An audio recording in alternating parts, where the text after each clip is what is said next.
تسال الشاب انت عايز تتجوز واحده في سن كام، يقول لك اصغر مني ب3 سنين لغايه 10 سنين.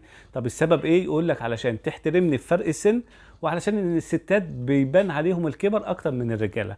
وده مش مقياس. اكيد كلنا قابلنا نموذج ان الزوجه بتكون اصغر من الزوج ومع ذلك هي مش بتحترمه وبتمسح بيه بلاط البيت. في كام بنت عندها 20 سنه ولما تشوفها تحس ان هي عندها 30 و35، والعكس في واحده عندها 37 تبص لها كده تلاقيها 17 سنه.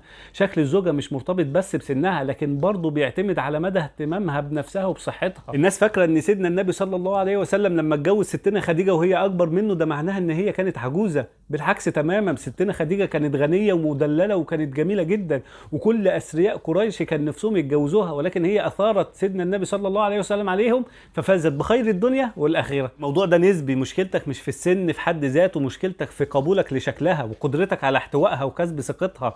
من الاخر كده، لو انت قابلت بنت قدك او اكبر منك بشهور او بكام سنه كمان، وزاد دين وخلق وفي ما بينكم تكافؤ وحسيت معاها بالاحترام والاحتواء والقبول الشكلي، يبقى اتكل على الله وفكك من كلام الناس. بس كده، السلام عليكم.